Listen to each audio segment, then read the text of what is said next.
स्वागत है आपका फ्री जीके के चैनल पे। मेरा नाम है किरण भावर। आज का जो हमारा टॉपिक है वो है सल्तनत काल। इसका ड्यूरेशन है 1206 ईस्वी से 1526 ईस्वी तक।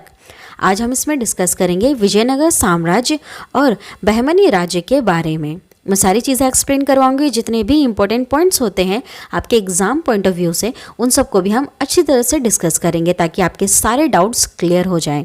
ठीक है, मैं पूरा फुल एक्सप्लेन करूंगी और साथ ही साथ लास्ट में इससे रिलेटेड जितने भी इंपॉर्टेंट एमसीक्यूज बन सकते हैं, टोटल हमने 40 एमसीक्यूज लिए हैं, उनको भी हम टिक करेंगे। ठीक है, उससे आपको एक आइडिया मिल जाएगा कि इनसे किस तरह के क्वेश्चंस बनते हैं। ठीक है, आप चाहे किसी भी एग्जाम की तैयारी करो, चाहे आरआरबी, एसएससी, यूपीएससी, बैंक या फिर कोई भी गवर्नमेंट एग्जाम की अगर आप प्रिपरेशन कर रहे हो तो आपको इस टॉपिक से रिलेटेड क्वेश्चंस देखने के लिए मिल जाएंगे। ठीक है, तो चलिए स्टार्ट करते हैं वीडियो को एक छोटी सी रिक्वेस्ट के साथ। अगर अभी तक आपने हमारे चैनल को नहीं सब्सक्राइब किया है तो प्लीज़ पहले चैनल को सब्सक्राइब करें। बिल्कुल फ्री है हमारा ये चैनल। पीडीएफ भी हम यहाँ पर अवेलेबल करवाते हैं आपको, वो पीडीएफ भी बिल्कुल फ्री है। ठीक है, आपको इसका पीडीएफ भी मिल जाएगा, डिस्क्रिप्शन में आप देख लोगे, आपको वहाँ पर पीडीएफ का लिंक मिल जाएगा, आप उसको ईजिली डाउनलोड कर सकते हैं। ठीक है, तो आप चैनल को ज़रूर सब्सक्राइब कर देना। चैनल को सब्सक्राइब करने के लिए चैनल का नाम लिखा होगा फ्री जीके क्यूज, उसके सामने लिखा है सब्सक्राइब रेड कलर में। ठीक है, सिंपली आपको उसको सिर्फ एक बार टच करना है। आप जब भी टच करो सिर्फ एक बार टच करो। ठीक है, चलिए देखिए, थोड़ा सा ओवरव्यू मैं आपको समझा देती हूँ। उससे पहले जो हमने पढ़ा था, देखिए मैप में थोड़ा सा आपको बताती हूँ। ये हमारा ही भारत का मैप है। ठीक है, यहाँ पर ये कश्मीर हो गया, यहाँ पर ये नीचे की तरफ, ठीक है, ये साउथ इंडियन साइड हो गया। देखिए हुआ क्या था कि जब हम पढ़ रहे थे खिलजी वंश, तुगलक वंश, उस जो सारे वंश पढ़े थे हमने दिल्ली सल्तनत में, ठीक है, तो हम यहाँ पर ये ऊपर की तरफ पढ़ रहे थे उनको। ठीक, लेकिन जो अब हम पढ़ रहे हैं सल्तनत काल में विजयनगर के बारे में और बहमनी राज के बारे में, वो आता है नीचे की तरफ। ठीक है, प्राचीन काल में भी हमने ऐसा ही किया था। ऊपर की चीज़ें हमने अलग पढ़ ली थी जो सारी वैदिक में आती हैं, और जो नीचे की जो आ रहे थे वो सब संगम साहित्य में आई थी, तो हमने वो नीचे वाली चीज़ों को अलग पढ़ा था। ठीक है, इसको 2 पार्ट में हिस्सा करके हम हमेशा पढ़ते हैं, हर बार ऐसे ही पढ़ते हैं। ऊपर वालों को अलग पढ़ते हैं, हम नीचे वालों को अलग पढ़ते हैं। अगर इसको एक साथ अगर पढ़ेंगे ये सारे राजाओं को, तो बहुत ज़्यादा मिक्स हो जाएगा और आप लोग कंफ्यूज हो जाओगे। ठीक है, इसलिए हमेशा इसे हम 2 हिस्सों में पढ़ते हैं। तो यही सल्तनत काल के भी 2 हिस्से हो गए। एक जो पहला हिस्सा था वो था हमारा दिल्ली सल्तनत, ठीक है, जिसमें हमने 5 वंश के बारे में पढ़ा था। ठीक, वो जो सारे यहाँ पर ऊपर यहाँ पर हलचल कर रहे थे, और जो आज पढ़ रहे हैं हम यहाँ पर नीचे पढ़ेंगे। ठीक है, आपको ये चीज़ समझ में आ जानी चाहिए। और एक छोटी सी और बात, जब यहाँ पर ये लड़ाई कर रहे थे आपस में, विजयनगर और बहमनी राज्य आपस में बहुत ज़्यादा लड़ रहे थे, तब क्या हो रहा था, यहाँ पर मुगल साम्राज्य भी आक्रमण करने लग गया था। ठीक है, क्योंकि ये अब 1500 के बाद की बातें होने लगी हैं यहाँ पर। इसके बाद में आखिरी समय में 1500 की बात होने लग जाती है, तो उस समय मुगल साम्राज्य यहाँ पर आकर आक्रमण करने लग जाता है। ठीक है, चलिए इतना अगर आपको समझ में आ गया तो आपको बहुत सारी चीज़ें समझ में आ गई हो। ठीक है, ये मैप मैं आपको बता देती हूँ। यहाँ पर देखिए, ये यहाँ से जो हिस्सा आपको दिख रहा है इसको कहते हैं विजयनगर एम्पायर। ठीक है, या फिर विजयनगर साम्राज्य है ये। ठीक, यहाँ पर जो ऊपर है ये है बहमनी साम्राज्य। ठीक है, बहमनी राज्य हो जाता है बाद में ये इसके छोटे छोटे टुकड़े हो जाते हैं, 5 हिस्से हो जाते हैं। ठीक है, ये आपस में बहुत ज़्यादा लड़ाई करते हैं। क्यों? इसकी जो सबसे बड़ा जो रीज़न होता है ये, वो अभी आगे आपको बताएंगे। ये नदियों के लिए लड़ते हैं या फिर व्यापार के लिए लड़ते हैं, बस ये आपस में ही बहुत ज़्यादा लड़ाई करते हैं। ठीक है, इनके जो वंश आते हैं, इनके बच्चों के बच्चे आते हैं, वो भी आपस में काफ़ी ज़्यादा लड़ाई करते रहते हैं। यहाँ पर एक नदी है, उसका नाम है तुंगभद्रा नदी। कौन सी नदी है? तुंगभद्रा नदी। ठीक है, ये साउथ इंडियन साइड आपको समझ में आ रही है ना, नीचे की तरफ यहाँ पर है तुंगभद्रा नदी, और इसके इधर तरफ आता है विजयनगर, और फिर ये ऊपर चला जाता है इधर बहमनी साम्राज्य। ठीक है, इस हिस्से को बच्चा और क्या कहते हैं हम? दक्कन साम्राज्य भी कहते हैं। ठीक है, दक्कन वाला हिस्सा भी ये यहीं पर आता है, मतलब एकदम नीचे की तरफ भी नहीं है और ये उत्तर वाले हिस्से में भी नहीं है। ठीक है, यहाँ से थोड़ा सा ऊपर लगाते हुए महाराष्ट्र का भी थोड़ा थोड़ा हिस्सा ले लेते हैं। ठीक, चलिए अब आपको सारी चीज़ें समझाते हैं। मैंने लाइन टू लाइन सारी चीज़ें लिख के रखी हैं, उसको मैं आपको ईजिली वे में समझाऊंगी। आपको सारी चीज़ें समझनी होगी अच्छी तरह से, तभी आप जो लास्ट में एमसीक्यूज होंगे उसको आप इजीली कर पाओगे। ठीक है, स्टार्ट करते हैं। मोहम्मद तुगलक के शासनकाल में, है ना, मोहम्मद तुगलक कौन है? ये तुगलक वंश का है। ठीक है, जो दिल्ली सल्तनत मैंने आपको पढ़ाया था उसमें हमने 5 वंश देखे थे, है ना, गुलाम वंश, तुगलक वंश, सैयद वंश, लोधी वंश और उसमें एक और वंश था खिलजी वंश। ठीक है, इन सबको मैंने एक ट्रिक भी लेकर आई हूँ मैं आपको याद करवाने के लिए भी, है ना। तो उस समय एक और था वहाँ पे तुगलक वंश। ठीक है, तो उसका एक वहाँ पर बादशाह था जो सल्तनत में बैठा हुआ था, वो था मोहम्मद तुगलक। ठीक है, इसके शासनकाल में क्या हुआ था, 1324 से 1351 ईस्वी, है ना, ये ड्यूरेशन में ये था वहाँ पर दिल्ली सल्तनत पे के अंतिम समय में उसकी गलत नीतियों के कारण, ठीक है, कुछ गलत नीतियां इसने अपनाई थी, उसके कारण ये सारी चीज़ें हुई थी। जब अधिकांश स्थानों पर अव्यवस्था फैली और अनेक प्रदेशों में शासकों ने स्वयं को स्वतंत्र घोषित कर दिया। ठीक है, मैं आपको मैप से अभी समझाऊंगी, आप ये बस लाइन को समझिए। ठीक, तो दक्षिण के हिंदू भी इसके लाभ उठाने से नहीं चुके, है ना। अब ये देखिए मैप में, यहाँ पर जब ये तुगलक साम्राज्य था तो इनके अंडर में इतना हिस्सा था। ठीक है, इतना था क्योंकि जो खिलजी जो आया था, अलाउद्दीन खिलजी, उसने क्या किया था, यहाँ का बहुत सारा हिस्सा यहाँ का जीत चुका था। उसके बाद आया था तुगलक साम्राज्य, तो उसके अंडर में ये हिस्सा भी आ गया था। लेकिन जो ये मोहम्मद तुगलक है, इसकी कुछ गलत नीतियों के कारण यहाँ के जो राजा थे, है ना, वो अपने आप को स्वतंत्र घोषित कर देते हैं कि अब हमारे पर राज्य किसी का नहीं है। अलाउद्दीन खिलजी तो उनको जीत के चला गया था, लेकिन जब ये तुगलक के हाथों में आई ये चीज़ें तो इसके यहाँ के लोगों ने विद्रोह किया और अपने आप को स्वतंत्र कर दिया। ठीक है, तो यहाँ पर अब ये जो तुगलक थे, ये सब आपको पता है ना, ये सब इस्लामी धर्म अपना रखा था इन्होंने, है ना, ये सब मोमेडियन से। लेकिन यहाँ पर हिंदू राजा था जिसने विजयनगर साम्राज्य की स्थापना की। ठीक है, किसकी गलत नीतियों के कारण, मोहम्मद तुगलक की गलत नीतियों के कारण।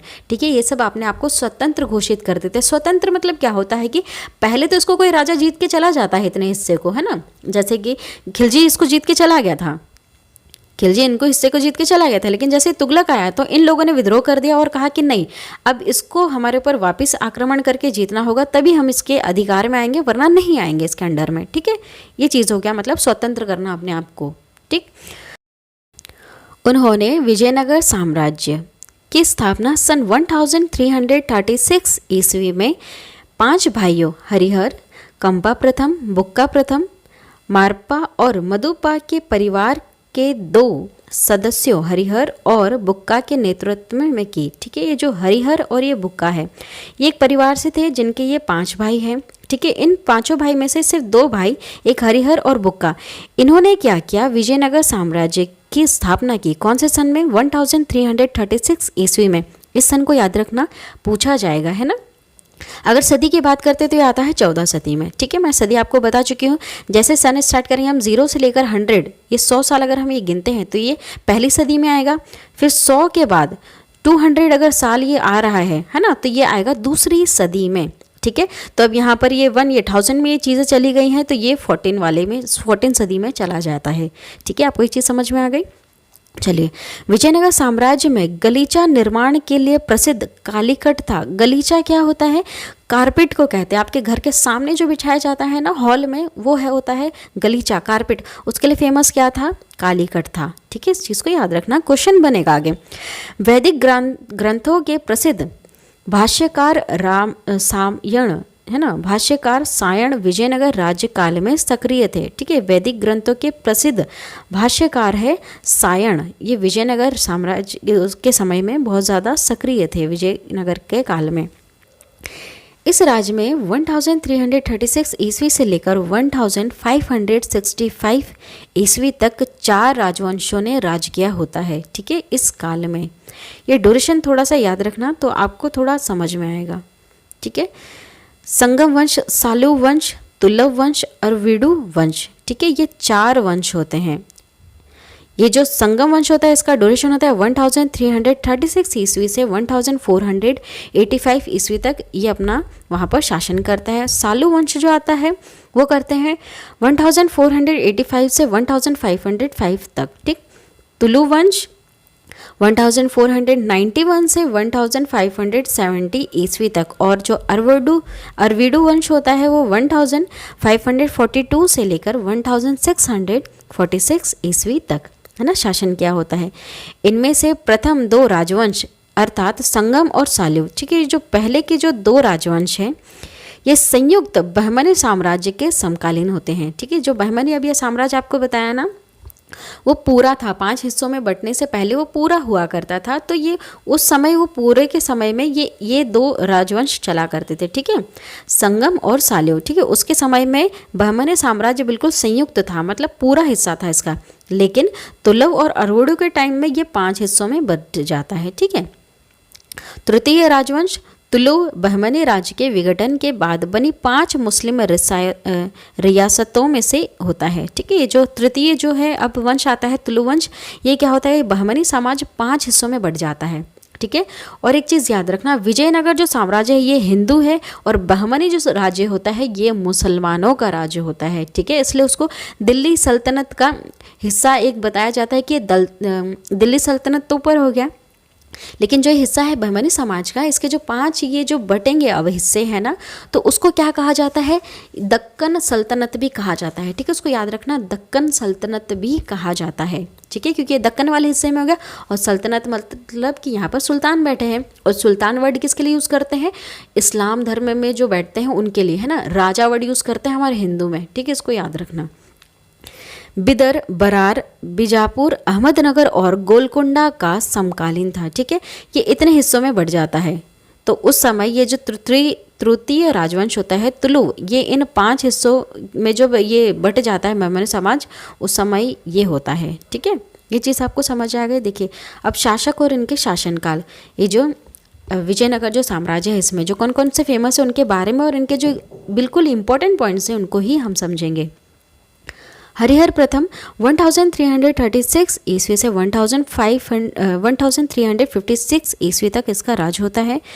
हरिहर हो गया, बुक्का हरिहर द्वितीय, विरूपाक्ष प्रथम, बुक्का द्वितीय, ठीक। देवराय प्रथम, देवराय तृतीय, विजयराय तृतीय, मल्लिकार्जुन और विरूपाक्ष द्वितीय, ठीक। ये इतने सारे इसमें होते हैं राजा। अब पढ़ते हैं इनके बारे में। विजयनगर साम्राज्य, विजयनगर मध्य युग में दक्षिण भारत का एक हिंदू राज्य था। क्या था, हिंदू। लेकिन बहमनी राज्य कैसा है बच्चों, वो है मुसलमान, इसलिए आपस में काफ़ी ज़्यादा लड़ते हैं। विजयनगर साम्राज्य की राजधानी तुंगभद्रा नदी के किनारे हम्पी हुआ करती थी, है ना, हम्पी, इसको याद रखना, हम्पी है नदी, मैंने आपको बता दिया है मैप में, तुंगभद्रा नदी, ठीक है, उसके किनारे पर है हम्पी। यही विजयनगर साम्राज्य की क्या है, राजधानी है, याद रखना इसको। विजयनगर साम्राज्य की स्थापना 1336 ईस्वी में हुई है, ठीक है। सदी की बात करें तो 14वीं सदी में आता है, 14वीं सदी में, ठीक है। मैं हरिहर एवं बुक्का नामक 2 भाइयों ने की, ठीक। माधवरायण इनके गुरु थे। क्या नाम है इनके गुरु का नाम, माधवारण, ठीक है, माधवारण, इसको याद रखना, माधवारण। हरिहर और बुक्का वारंगाल के कार्तिकेय राजा रुद्रप्रताप देव के सामंत थे। ऐसी कहानी है कि ऐसा कहते हैं, कुछ इतिहासकार का कहना है कि जो हरिहर जो बुक्का है ये वारंगल, एक प्लेस है वारंगल, बताएंगे आपको मैप में, है ना, वहाँ के कार्तिकेय का जो राजा होता है ना, कार्तिकेय एक वंश चलता है, उनका एक राजा होता है रुद्रप्रताप, उनके ये सामंत माने जाते थे, ऐसा कहता है। सामंत मैं आपको बहुत अच्छी तरह से समझा चुकी हूँ प्रीवियस वीडियो में। सामंत मतलब कि राजा अपना ज़्यादा अधिकार, मतलब ज़्यादा नज़र नहीं रख सकता अपने पूरे इतने बड़े साम्राज्य में, तो क्या करता है वो छोटे छोटे लोगों को, बहुत सारे लोगों को वहाँ पर नियुक्त कर देते हैं ताकि उनको छोटा छोटा भूमि का हिस्सा दे दिया जाए और वहाँ पर वो राज्य करे, और फिर राजा को वहाँ से जाके कर कलेक्ट करके देते रहे, ठीक है। मतलब राजा अकेला तो इतना शासन नहीं कर पाएगा, इतनी जगह पे अकेला खुद नज़र नहीं रख सकता, तो सामंत बिठा देता था, मतलब कुछ लोगों को बिठा देता था जो उनकी ज़मीनों को देख रेख कर सके, ठीक। हम्पी का खुला संग्रहालय कर्नाटक में स्थित है। कहाँ है, कर्नाटक में स्थित है, याद रखना, क्वेश्चन बनते हैं, क्वेश्चन इसी तरह के आते हैं, ठीक है। कौन सा राजा किससे लड़ा था ये कम पूछा जाता है, लेकिन उन्होंने क्या मुख्य कार्य किए थे वो ज़रूर आते हैं, तो यही हम डिस्कस कर रहे हैं। इसमें ज़्यादा लड़ाई के बारे में इसकी बात नहीं करेंगे, बस आपको ये दिखा दिया मैंने कि ये आपस में काफ़ी ज़्यादा लड़ रहे थे, ठीक है। तो आप समझना कि हाँ ये बहुत ज़्यादा लड़ रहे थे, लेकिन इनके काम क्या थे और अच्छे। प्रसिद्ध ऐतिहासिक स्थल हम्पी बेल्लारी जिले में स्थित है। कहाँ पर, बेल्लारी जिले में ये स्थित है, ठीक है, इसको याद रखना। बहमनी राज्य से संघर्ष होता रहता था। विजयनगर के शासकों और बहमनी सुल्तानों के मध्य आए दिन संघर्ष होते रहते थे, ठीक है। सुल्तान क्यों कहते थे, क्योंकि ये इस्लामी लोग थे, है ना, मुस्लिम थे ये सब, इसलिए इनको सुल्तान कहते थे, याद रखना। इन सुल्तानों के ये स्वार्थ 3 अलग अलग क्षेत्रों के लिए होते थे। क्यों लड़ते थे ये, तुंगभद्रा के दोआब के लिए। दोआब क्या होता है मैं अभी आपको बताऊंगी।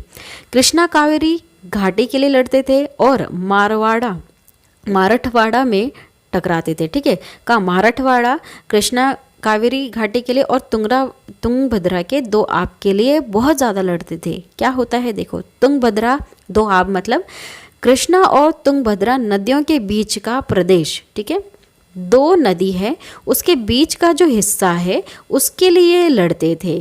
क्यों लड़ते थे बताते हैं।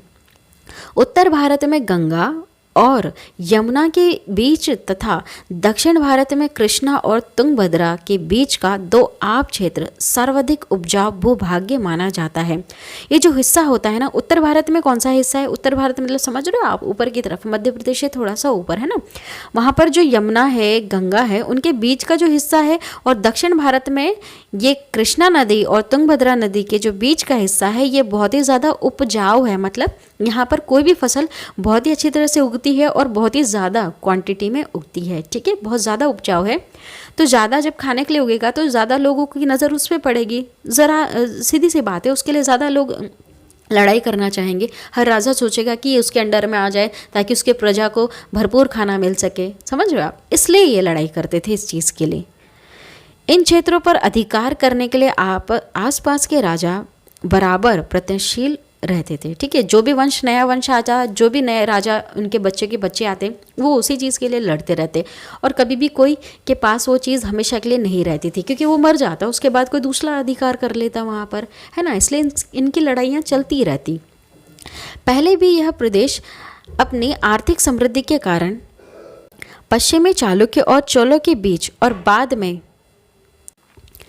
चालुक्यों और चोलों के बीच बाद में होयसलों और यादवों के बीच संघर्ष का विषय रहा है। ठीक है, ये आपको मैं चालुक्य, चोलों, होयसलों और यादव इनके बारे में मैं पढ़ा चुकी हूँ। ये दक्षिण वाले हिस्से में आते हैं और ये भी इसी के लिए ही लड़ते रहते थे। ठीक है, इस दो आपके हिस्से के लिए। हरिहर 1336 से 1356 ईस्वी तक इनका शासन रहता है। हरिहर प्रथम इस वंश का प्रथम शासक था। अनीगोंडी इसकी राजधानी थी। ठीक है, ये राजधानी ज़रूर याद रखिएगा, अनीगोंडी इसकी राजधानी थी। इसने 1346 में होयसल और 1352 से 53 ईस्वी में मुदेरी जीत लिए थे। ठीक है, मुदेरे इसने जीत लिए थे। अब आता है बुक्का। ठीक है, हरिहर बुक्का आपको पता है ना, हरिहर और ये बुक्का ये दोनों भाई क्या थे, इन्होंने विजयनगर साम्राज्य की स्थापना की। इसको ज़रूर याद रखना आप। ठीक है, हरिहर के बाद उसका भाई बुक्का प्रथम राजा बना। 1374 ईस्वी में इसने अपना दूत मंडल चीन भेजा।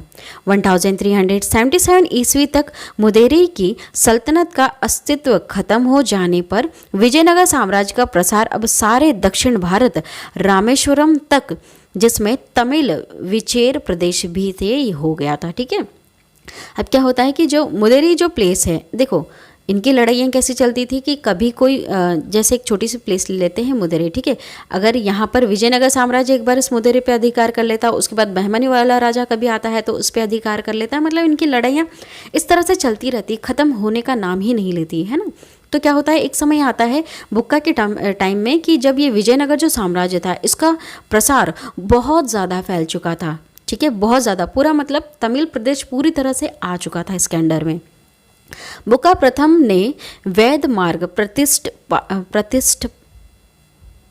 प्रतिष्ठापक की उपाधि धारण की। कौन सी? वैध मार्ग प्रतिष्ठापक की उपाधि इसने धारण की थी। ठीक है, उपाधियों के ऊपर भी क्वेश्चन पूछे जाते हैं। उपाधि का मतलब मैंने बताया था कि उपाधि क्या होती है कि बहुत सारी उपाधियों का, हर किसी उपाधि का एक अलग अलग मीनिंग है। ये क्यों लेते थे? जब ये किसी चीज़ पर अपना अधिकार जमा लेते, ये या तो ये जब ये राजा बनते थे तब उपाधि लेते थे, या फिर लड़ाई कर कर आते थे और सामने वाले को हराकर जब ये आते थे तो एक उपाधि धारण करते थे। तो ये जो उपाधियाँ जो लेते थे उससे समझा भी जाता है कि इन्होंने कितनी सारी लड़ाइयाँ लड़ी थी, है ना। एक तरफ से जैसे हम अगर कुछ जीतते हैं तो आज के टाइम में हमको ट्रॉफी मिलती है, तो इनके समय में ट्रॉफी की जगह ये उपाधि लिया करते थे। समझ में आया आपको ये चीज़? ठीक है। हरिहर द्वितीय 1377 से 1404 ईस्वी तक हरिहर द्वितीय ने संगम शासकों में सबसे पहले महाराजाधिराज की उपाधि धारण की थी। इटली का यात्री निकोला, है ना, ये याद रखना, निकोलो कॉन्टी, ठीक है, ये इटली का यात्री है निकोलो कॉन्टी, विजयनगर की यात्रा पर देवराय प्रथम के शासनकाल में आया था। किसके? देवराय प्रथम के शासनकाल में आया था निकोला कॉन्टी, इटली का ये यात्री था। यात्री के ऊपर काफ़ी क्वेश्चंस आते हैं, इसके लिए मैं एक इंडिविजुअल वीडियो बनाऊंगी, कितने यात्री आए हैं उसके ऊपर मैं आपको सारी चीज़ें बताऊंगी। पहला शासक जिसमें बहमनियों से गोवा छीना था, ठीक है, ये जो है देवराय प्रथम, ये पहला शासक था जिसने, सॉरी, ये जो हरिहर द्वितीय है ये ऐसा पहला शासक था जिसने बहमनियों से गोवा छीना था। किसने? हरिहर द्वितीय ने बहमनियों से गोवा छीना था, ठीक है, इस चीज़ को याद रखना, क्वेश्चन बनेगा। देवराय प्रथम के बारे में आप पढ़ लेते हैं। देवराय प्रथम ने तुंगभद्रा नदी पर एक बांध बनवाया ताकि जल की कमी दूर करने के लिए नगर में नहरें ला सकें, ठीक है। सिंचाई के लिए उसने हरिंद्र नदी पर भी बांध बनवाया, तुंगभद्रा नदी पर भी बनवाया और हरिंद्र नदी पर भी उसने बांध बनवाया। किसने? देवराय प्रथम ने। क्या ड्यूरेशन है? 1406 से 1422 ईस्वी तक। विजयनगर साम्राज्य में वित्तीय अवस्था की मुख्य विशेषता भू राजस्व थी, ठीक है। भू राजस्व का मतलब क्या होता है? वित्तीय व्यवस्था मतलब देखो, आज जैसे इनकम टैक्स लिया जाता है हम लोगों से और सरकार अपना काम चलाती है, ठीक है, ठीक उसी तरह से ये जो देवराय प्रथम है ये अपना काम कैसे चलाता था? अपनी जनता से भू राजस्व लेकर, है ना, मतलब टैक्स लेता था ये भी एक तरफ से, ठीक है। ये चीज़ आपको समझ में आ गई। कंपेयर करूंगी अगर आज की जनरेशन से तो आपको ज़्यादा अच्छी तरह से समझ में आएगा। अठवण भू राजस्व विभाग कहते थे, ठीक है। ये जो वर्ड है अठवण उस समय यूज़ करते थे किसके लिए? भू राजस्व विभाग के लिए यूज़ करते थे, है ना। अब तो हम एडवांस हो चुके हैं तो अब वर्ड यूज़ करते हैं अलग, लेकिन पहले क्या करते थे? यहाँ पर यूज़ करते थे, अठवण का यूज़ करते थे। नेक्स्ट, देवराय तृतीय 1422 से लेकर 1446 ईस्वी तक इनका ड्यूरेशन रहा है। यह बुक्का का पुत्र था, ठीक है, इसको ज़रूर याद रखना क्योंकि बहुत ज़्यादा फेमस है। ये बुक्का का पुत्र था। इसका अभिलेख पूरे विजयनगर साम्राज्य में प्राप्त हुआ है। संगम वंश का सबसे प्राप्ति राजा देवराय द्वितीय था। प्रौढ़ देवराज भी कहा जाता है और इन्हें क्या कहते हैं? प्रौढ़ देवराय भी कहा जाता है ना, प्रौढ़ देवराय, इसको याद रखना, ये बनेगा भी आगे क्वेश्चन। इसे इमाड़ी देवराय भी कहा जाता था। फारसी राजदूत अब्दुल रज्जाक देवराय द्वितीय के शासनकाल में विजयनगर आया था। ये फारसी है, ठीक है। इसके अनुसार विजयनगर में पुलिस वालों का वेतन वैश्यालय की आय से दी जाती थी। तेलुगु कवि श्रीनाथ कुछ दिनों तक देवराय द्वितीय के दरबार में रहे, ठीक है। तेलुगु के ये कवि हैं, तेलुगु के कवि श्रीनाथ, ये कुछ समय तक कहाँ रहे थे? देवराय द्वितीय के दरबार में रहे थे। फरिश्ता के अनुसार, फरिश्ता कौन होता है? जैसे अगर हमारे हिंदू समाज में बात करें तो हम किन का नाम लेते हैं? यमराज का नाम लेते हैं, है ना। यमराज आएंगे, मतलब ये जो वर्ड यूज़ करते हैं हम यमराज और किसी भगवान इनका यूज़ करते हैं ना वर्ड नाम, तो इनके इसमें फरिश्ता का वर्ड यूज़ करते हैं, ठीक है। तो फरिश्ता के अनुसार देवराय द्वितीय ने अपनी सेना में 2000 मुसलमानों की भर्ती किया था, ठीक है। किसने? देवराय द्वितीय ने, एवं उन्हें जहांगीरें भी दी थी। ये याद रखना, क्वेश्चन बनेगा। एक अभिलेख में देवराय द्वितीय को जगबेटकर हाथियों का शिकारी कहा जाता है। क्या? जगबेटकर, जगबेटकर का मतलब होता है हाथियों का शिकारी। देवराय द्वितीय ने संस्कृत ग्रंथ महानाटक सुधा निधि एवं ब्रह्मसूत्र पर भाष्य लिखा है। देखिए ये जो है ना देवराय द्वितीय, ये एक कवि भी है बहुत अच्छा, ठीक है, नाटक भी बहुत अच्छा कर लेते हैं, ये ग्रंथ वगैरह भी लिखा करते थे। तो इसने एक संस्कृत ग्रंथ लिखी है जिनका नाम है सुधा निधि एवं ब्रह्मसूत्र, ठीक है, पर इन्होंने भाष्य लिखा है, इसको जरूर याद रखना। मल्लिकार्जुन 1446 से लेकर 1465 ईस्वी तक। अब इन्होंने क्या किया? यह देवराय द्वितीय का उत्तराधिकारी एवं बड़ा पुत्र था, ठीक है। ये जो देवराय द्वितीय के बारे में भी हमने पढ़ा, इनका ये उत्तराधिकारी भी था और सबसे बड़ा वाला बेटा भी था, मल्लिकार्जुन। इसी के शासनकाल में चंद्रगिरी के चालुक्य नायक नरसिंह को ख्याति प्राप्त हुई और उसने बहमनी और उड़ीसा के आक्रमण का प्रतिरोध किया। देखिए अब यहाँ पर एक टर्निंग पॉइंट आता है कि अभी तक ये सारे वंश चल रहे थे, ठीक है। अब मल्लिकार्जुन भी इनका बेटा ही है तो ये वंश में भी चला था, लेकिन अब यहाँ पर क्या होता है कि ये नायक रखते हैं या फिर मंत्री वगैरह रखते हैं, प्रधानमंत्री रखते हैं या फिर इनके सेनापति होते हैं। अब ये आपस में लड़ने लग जाएंगे, किस चीज़ के लिए? अपना अधिकार जमाने के लिए, ठीक है, कि अब मैं राजा बनूंगा विजयनगर साम्राज्य का, इस तरह से। क्योंकि अब इनके वंश जो आते हैं आगे के बच्चे वो इतने ज़्यादा योग्य साबित नहीं होते हैं, ठीक है। तो उसमें से एक रहता है चंद्रगिरी एक प्लेस है वहाँ पर, वहाँ के सालुव्य नायक, ठीक है, सालुव्य नायक नरसिंह, ठीक है, इनको बहुत ज़्यादा एक ख्याति प्राप्त थी, मतलब एक इनको अधिकार दे रखा था, ठीक है। तो एक अधिकार के चलते हुए इन्होंने क्या किया, बहमनी और उड़ीसा के आक्रमण का प्रतिरोध किया, उनको रोक के रखा इन्होंने, ठीक है। हमेशा बहमनी तो इनसे लड़ाई करते रहते थे और भी छोटे मोटे राज्य आपस में इधर उधर से लड़ाई इनसे करते थे, तो वहाँ पे उस समय ये बहुत अच्छा काम करते हैं, ठीक है। और यही आगे चल के क्या करेंगे, अब ये सालु वंश की ये स्थापना कर देंगे, ठीक है। सालुव नायक नरसिंह, इनको याद रखना। देवराय द्वितीय की मृत्यु के बाद विजयनगर साम्राज्य में अव्यवस्था आ गई थी, क्योंकि वंशधर के ही उत्तराधिकारी होने का सिद्धांत निश्चित नहीं हो सका था, ठीक है। मतलब देवराय द्वितीय के बाद जो बेटे जो आते हैं, जैसे मल्लिकार्जुन आए थे, वो तो राजा बने रहे कुछ समय के बाद, लेकिन अब उनके बाद क्या होता है कि कौन राजा बनेगा, इसके लिए काफ़ी ज़्यादा लड़ाई होती थी। राजा का बेटा ही राजा बनेगा ऐसा उस समय अब नहीं होने वाला था, ठीक है। इसलिए गद्दी के प्रतिद्वंदी के बीच कई युद्ध हुए, इसमें कई राज्य स्वतंत्र हो गए, ठीक है। अब ये आपस में गद्दी के लिए लड़ने लग गए।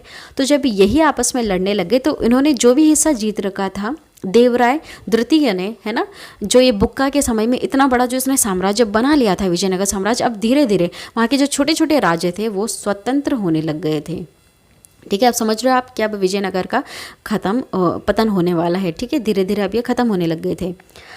राज्य के मंत्री शक्तिशाली हो गए और उन्होंने जनता से कई उपहार और भारी कर वसूलना आरंभ कर दिया, ठीक है। इससे जनता में असंतोष पैदा होने लगा। राज्य का शासन कर्नाटक और आंध्र प्रदेश के कुछ भाग तक ही सीमित रह गया। अब जो इतना ज़्यादा हिस्सा जीत रखा था वो भी धीरे धीरे खत्म होने लग गया और सिर्फ कर्नाटक और आंध्र प्रदेश का कुछ ही हिस्सा अब इनके अंडर में रहा, क्योंकि अब जब इतना ज़्यादा उपहार और कर वसूल करेंगे ये मंत्री उन लोगों से, तो वो विद्रोह करेंगे ना कि हमको ऐसा राजा नहीं चाहिए, हमको स्वतंत्र घोषित कर दो, ऐसा, ठीक है। कुछ समय के बाद राजा के मंत्री सालुव्य नरसिंह, ठीक है, किसका ये मंत्री है, ये मल्लिकार्जुन का है ना, अभी आपको बताया मल्लिकार्जुन का ही मंत्री होता है। सालुव्य नरसिंह ने गद्दी पर अधिकार कर लिया। प्राचीन संगम वंश के राज्य का अब ये अंत हो जाता है, ठीक है। हमने पढ़ा है संगम, सालुव्य, तुलुव और आर्वुडु, ठीक है। ये जो अभी जो आ रहे हैं वर्ड्स, ठीक है, ये जो राज्य होते हैं, अब वहाँ पर संगम वंश यहाँ पर खत्म हो जाता है। अब कौन आता है, सालुव नरसिंह वंश आता है। सालुव के अतिरिक्त कानून और व्यवस्था को फिर से स्थापित किया और नए वंश का सूत्रपात किया इन्होंने। अब देखिए संगम वंश खत्म हो गया, ठीक है। अब आता है सालु वंश। सालु वंश, इनका ड्यूरेशन है 1485 ईस्वी से 1505 ईस्वी तक। विजयनगर में राजा की कमी की स्थिति को देखकर एक शक्तिशाली सामंत नरसिंह सालुव्य ने 1485 ईस्वी में सालुव्य वंश की स्थापना की है, ठीक है। सामंत कौन होता है, देखिए ये मंत्री हो सकता है या फिर कोई भी हो सकता है जो राजा के अंडर में काम करे। इसको राजा ही नियुक्त करता है अपने लिए, ठीक है, खुद के लिए, कि तुम मेरे अंडर काम करो और मैंने जो हिस्सा जीत रखा है उस पर भी तुम अपना अधिकार रखो, ठीक है। तब धीरे धीरे यही स्ट्रांग हो गया सामंत नरसिंह सालुव और ये धीरे धीरे गद्दी पर आके बैठ जाता है। इसे प्रथम बालापहार कहा जाता है, ठीक है। बालापहार मतलब उड़ीसा का एक राजा जो राज्य करता है विजयनगर पर, वो पहला कौन है, वो है नरसिंह सालु, ठीक है। इसका मतलब ये हुआ नरसिंह सालु के द्वारा नियुक्त नरसा नायक, ठीक है, याद रखना नाम, नरसा नायक ने चौल, पांड्य और चेरों पर आक्रमण कर इन्हें विजयनगर की प्रभुसत्ता स्वीकार करने के लिए बाध्य किया, ठीक है। जैसे ही ये मल्लिकार्जुन का ये क्या था, सामंत था ना नरसिंह सालू। वैसे ही नरसिंह सालू का भी एक और सामंत था। जब ये राजा बना उसके बाद इसने एक को नियुक्त किया, उसका नाम था नरसानायक। ठीक है, नरसानायक। इसने क्या किया, किन हिस्सों को जीत लिया, ठीक है, आक्रमण करके वहाँ पर। अब यही क्या करता है, यही वंश आगे चलकर ये भी एक नया वंश स्थापित करता है। 1505 में नरसा नायक के पुत्र वीर नरसिंह ने शासक की हत्या कर तुलु वंश की स्थापना की। देखिए अब होता है क्या है, एक और बात समझा देती हूँ आपको। जैसे संगम वंश का वो जो राजा था मल्लिकार्जुन है ना, उसको ख़त्म करके यहाँ पर कौन बैठ जाता है, नरसिंह सालू बैठ जाता है, क्योंकि ये इसका सामंत होता है। और इसी का ही सामंत ये है नरसा नायक। अब इसका पुत्र आता है, वो इस नरसिंह को मार देता है और फिर यहाँ पर एक नए वंश की शुरुआत होती है, तुलु वंश है ना। मतलब कि यहाँ पर जिनको ये अपना समझते हैं कि ये मेरा वफादार है, ये वफादार नहीं होते हैं, यही क्या करते हैं, इनकी हत्या कर देते हैं और यही राजा बन जाते हैं। ठीक है, बाहर का जो राजा होता है वो इतना आक्रमण तो नहीं कर पाता, प्रदेश वाला दूसरा बाहर प्रदेश का राजा, लेकिन इन्हीं के जो ये मंत्री बना के रखते हैं, सामंत बना के रखते हैं, यही आखिरी में धोखा दे देते हैं राजा को और उनके जगह पर ये बैठ जाते हैं। ठीक है, ऐसा अक्सर होता रहता था। राजनीति इसी को तो कहते थे उस समय, है ना। ये राजनीति बहुत चला करती थी कि जिनको तुमने वफादार बना के रखा है यही इनकी हत्या करते थे और यही बैठ जाते थे गद्दी पर। तुलु वंश 1505 से लेकर 1570 ईस्वी तक वीर नरसिंह के इस तरह राजगद्दी पर अधिकार करने को विजयनगर साम्राज्य के इतिहास में द्वितीय बलापहार की संज्ञा दी थी। ठीक है, पहला कौन है, देखिए ये जो वीर नरसिंह ये द्वितीय होता है, लेकिन जो पहला है वो कौन होता है, ये होता है नरसिंह सालव, है ना। नाम थोड़ा एक जैसा ही है, कंफ्यूज मत होना। यह है नरसिंह सालव, सिर्फ इतना सा इनका नाम है, लेकिन इनका क्या नाम है, वीर नरसिंह। ठीक है, उसका नाम सिर्फ नरसिंह सालव है और यहाँ पर सिर्फ ये वीर नरसिंह है ना, इसलिए कंफ्यूज मत होना। ये द्वितीय बालापहार है। कृष्णदेवराय, ये इंपॉर्टेंट है, इनको याद रखना। 1509 से लेकर 1529 ईस्वी तक तुलु वंश का महान शासक कृष्णदेव राय था। वह 8 अगस्त 1509 ईस्वी को शासक बना। आंध्र भोज भी कहते थे इसको, है ना, याद रखना। आंध्र भोज कृष्ण देवराय को कहते थे। सालुवतिम्मा कृष्ण देवराय का योग्य मंत्री एवं सेनापति था। बाबर ने अपनी आत्मकथा बाबरनामा में कृष्णदेव राय को भारत का सर्वाधिक शक्तिशाली शासक बताया। बाबर का समकालीन था कृष्णदेव राय। ठीक है, अब ये ड्यूरेशन देखिए 1509 से लेकर 1529 ईस्वी तक। अब यहाँ पर बाबर भी आ चुका था उस समय। ठीक है, ये है मुगल साम्राज्य। मुगल साम्राज्य भी अधिकार कर रहा था, कहाँ पर, अपने उत्तर वाले हिस्से में, लेकिन यहाँ दक्षिण वाले हिस्से में हलचल कौन कर रहे थे, ये बहमनी राज और विजयनगर साम्राज्य। ठीक है, तो बाबर ने एक पुस्तक लिखी है खुद की, बाबरनामा। ये क्वेश्चन आते हैं। ठीक है, इसकी आत्मकथा है। तो इस आत्मकथा में ऐसा इसने लिखा है कि कृष्णदेव राय एक शक्तिशाली राजा हुआ करता था। कृष्णदेव राय के शासनकाल में पुर्तगाली यात्री डोमिगोस पायस विजयनगर आया था। ठीक है, पुर्तगाली का यात्री है डोमिगोस पायस। पुर्तगालियों के साथ मैत्रीपूर्ण इसके संबंध थे। क्यों थे, ये मैं अभी आपको जब क्वेश्चन करेंगे हम MCQs उसमें मैं बताऊंगी। बहुत अच्छे इनके संबंध इनके साथ हुआ करते थे, क्योंकि ये इनके साथ घोड़े बेचा करते थे, इनके साथ व्यापार करते थे और जो भी लेन देन होता था तो ये इन पुर्तगालियों के साथ ही होता था। ठीक है, कृष्णदेव राय के दरबार में तेलुगु साहित्य के 8 सर्वश्रेष्ठ कवि रहते थे, जिन्हें अष्ट दिग्गज कहा जाता था। याद रखना, कृष्णदेव राय के दरबार में रहते थे ये तेलुगु साहित्य के 8 सर्वश्रेष्ठ कवि, जिसे क्या कहते थे, अष्ट दिग्गज कहा जाता था।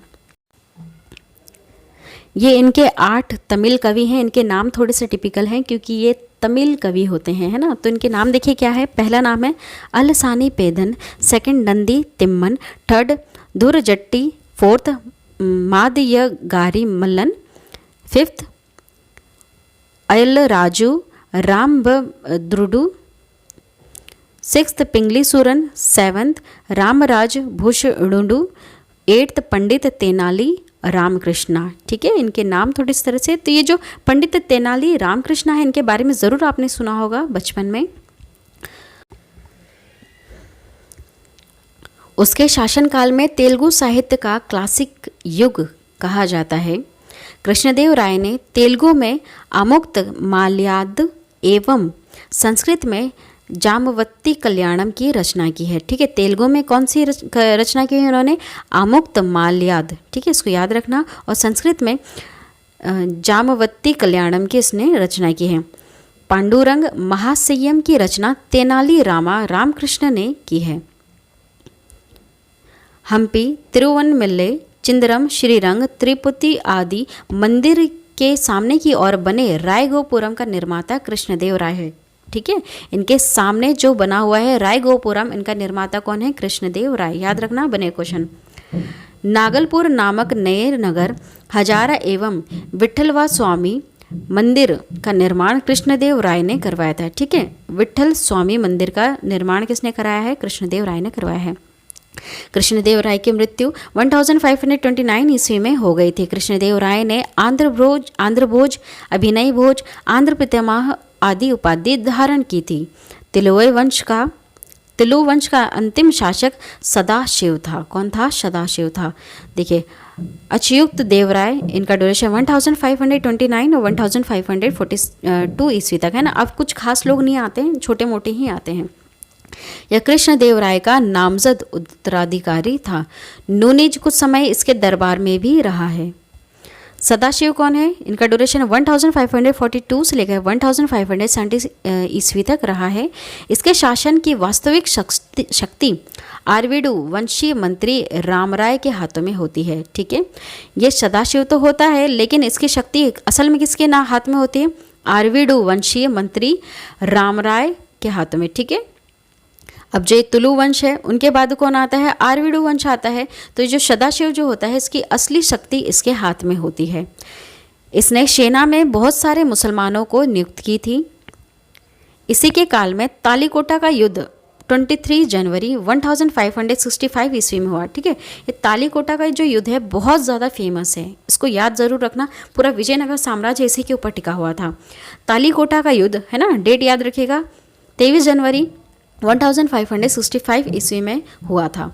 इस युद्ध में विजयनगर के विरुद्ध एक महासंघ बना। ठीक है, ये महासंघ वही है जो अभी हमने पढ़ा था ना, बहमनी साम्राज्य 5 हिस्सों में बढ़ जाता है, वही है ये महासंघ, जिसमें अहमदनगर, बीजापुर, गोलकुंडा और बिदर शामिल था। ठीक है, ये बिदर, अहमदनगर, बीजापुर, गोलकुंडा, ये जो है ना, ये किसका हिस्सा हुआ करता था? पहले बहमनी साम्राज्य का हुआ करता था, लेकिन ये बाद में, मैंने बताया ना, तुलव और उसके बाद जो अरविडू जो वंश आता है, उस समय ये 5 हिस्सों में बढ़ जाता है। तो अब ये सब मिलकर भी इनसे लड़ने लग जाता है, क्योंकि यहाँ पर अब इन सब के राजा अलग अलग हो जाते हैं, अलग अलग ये बढ़ गए हैं। तो ये सब मिलकर अब ये जो विजयनगर का जो अकेला राजा है, इससे सब लड़ने लग जाता है। ठीक है, लेकिन इसमें ये जो बरार संघ है, ये इसमें शामिल नहीं होता था। कि युद्ध 23 जनवरी 1565 में संयुक्त सेनाओं में तालीकोटा, जिसे और भी कहा जाता है राक्षसी, तंगड़ी या बन्नीहट्टी में विजयनगर की सेना को बुरी तरह पराजित किया। ठीक है, तालीकोटा युद्ध का एक और भी नाम यूज़ कर सकते हैं, वो है राजसी, तंगड़ी या बन्नीहट्टी। ठीक है, इसको याद रखना।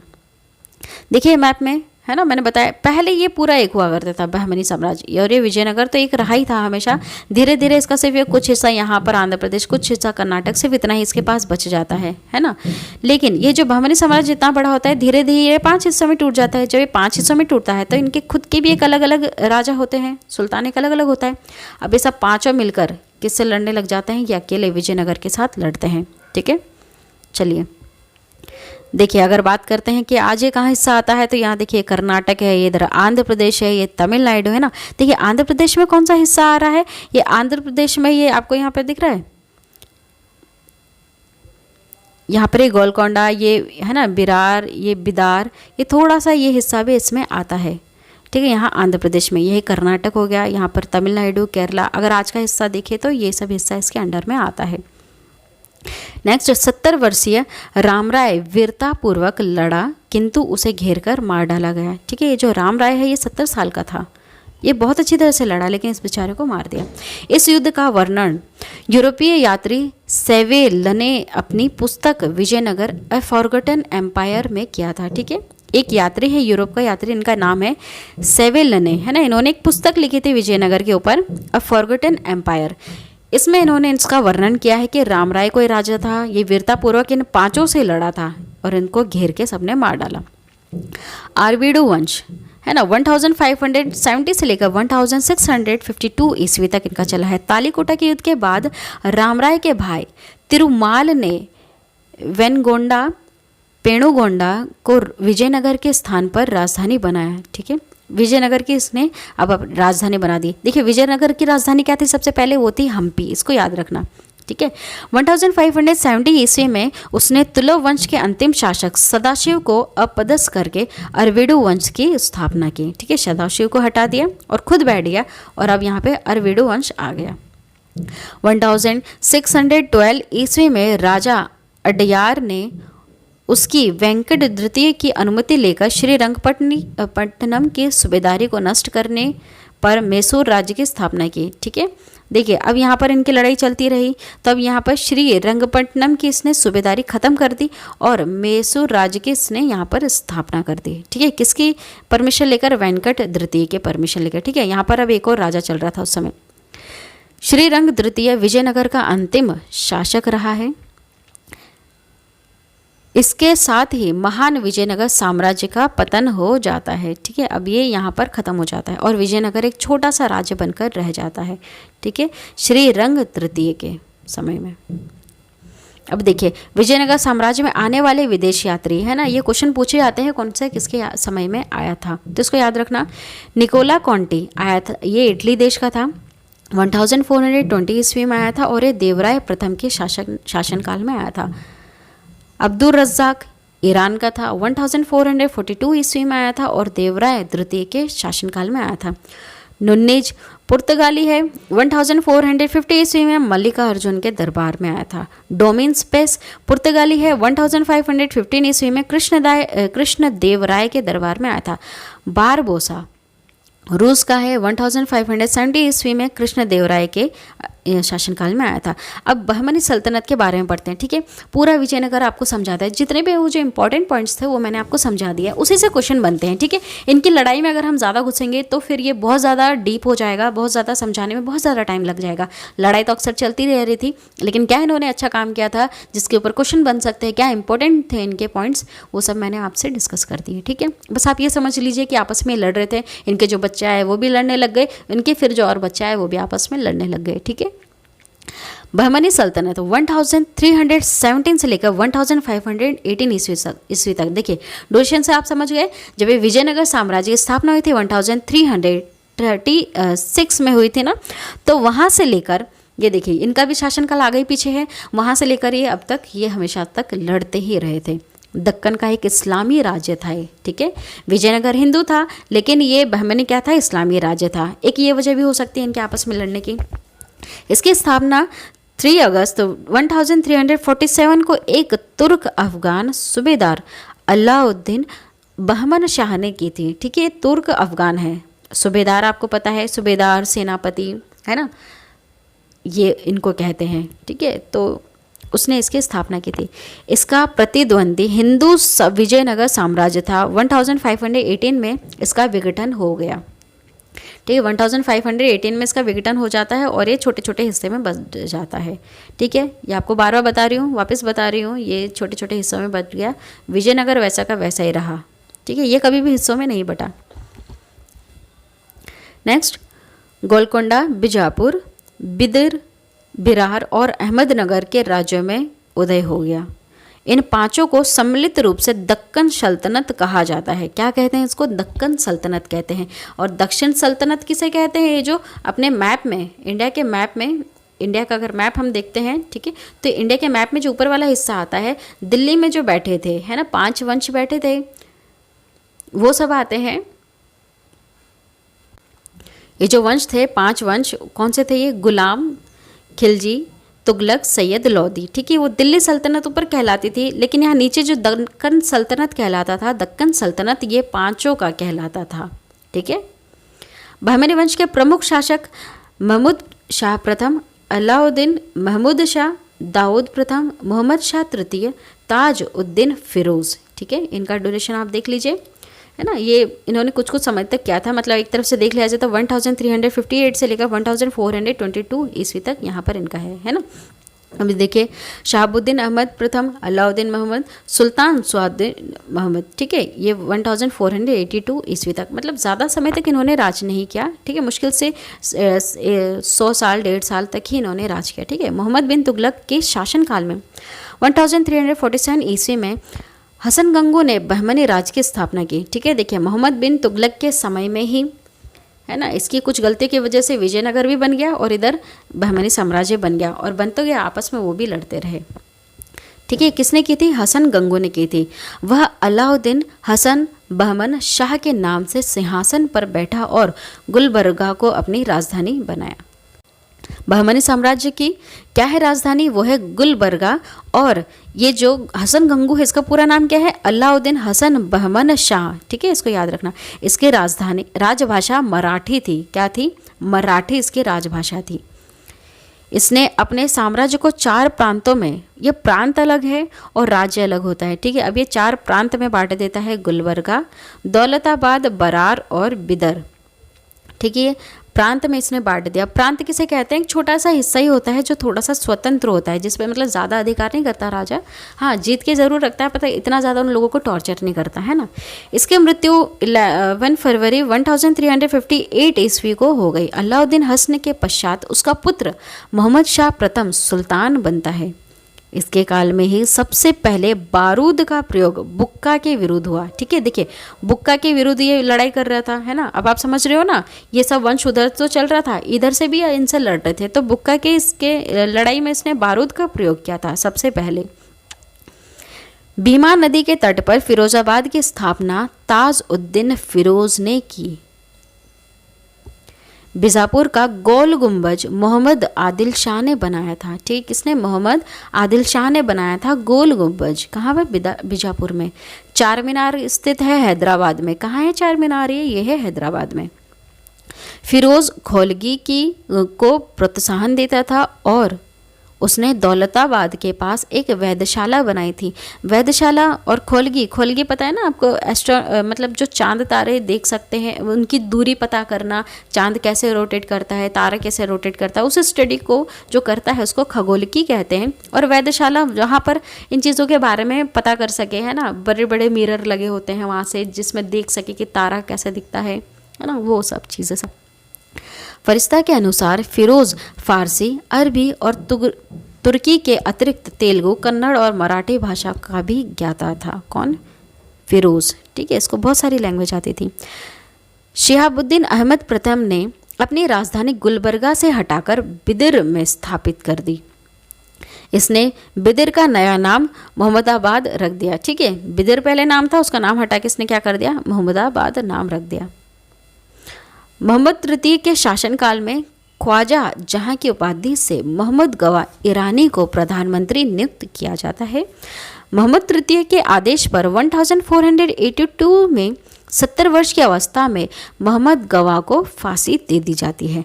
मोहम्मद गवा ने बिदिर में एक महाविद्यालय मदरसा की स्थापना की दी होती है ना। देखिए, मोहम्मद तृतीय का क्या है? ये प्रधानमंत्री है। कौन? मोहम्मद गवा, ठीक है। इसको फांसी भी दे देते हैं, लेकिन इसने एक और काम किया होता है। क्या काम किया होता है? इसने महाविद्यालय बनाया होता है, ठीक है। मदरसा कहते हैं, मदरसा जहाँ पर इस्लाम धर्म के बारे में समझाया जाता है ना। इसका भवन 3 मंजिला था। इसमें 1000 अध्यापक और विद्यार्थी रह सकते थे। उन्हें भोजन और कपड़ा भी राज्य की ओर से मुफ्त दिया जाता था, मुफ्त देते थे। रियाजुल इंसा नाम से मोहम्मद गवा के पत्रों का संग्रह किया गया है। 1470 ईस्वी में रूसी यात्री निकितन बहमनी साम्राज्य बिदिर का यात्री पर आया था ना, बिदिर की यात्री पर आया था। देखिए, जो यात्री होते हैं इनको कोई किसी तरह की कोई चोट नहीं पहुंचाई जाती, क्योंकि वो यात्री है, कुछ जीतने तो आया नहीं है, बस वो वहाँ की स्टडी करने आया होता है ना। तो इसलिए उनके पुस्तक में जो भी लिखा हुआ मिला है उसको सही माना जाता है कि हाँ, इसने जो लिखा है वो बिल्कुल सही है। और उसी की स्टडी पर ये जो इतनी सारी बुक्स आपको मिल रही हैं आजकल लिखी हुई बाज़ार में कि पहले ऐसा हुआ था वैसा हुआ, तो कहाँ से पता चलता है? ये जो यात्री आए थे ना, इनकी बुक में ही कहीं ना कहीं लिखा हुआ है ये सारी चीज़ें, इसलिए इन चीज़ों को थोड़ा सा ट्रस्ट किया जा सकता है। इस समय बहमनी राज्य पर मोहम्मद तृतीय का शासन था, ठीक है। रूसी यात्री निकितिन किसके समय में आया था? बहमनी साम्राज्य के बिदिर की यात्रा पर ये आया था, ठीक है, रूसी यात्री। बहमनी साम्राज्य के 4 प्रांतों तरफा या अतरफा के प्रांतीय तरफदार उसके विरुद्ध विशेष में जाने जाते थे। देखिए, तरफदार मतलब जो उसके बारे में कुछ अच्छा बता सके, है ना, मतलब जो उसकी तरफदारी करता हो, उसकी रक्षा करता हो, है ना।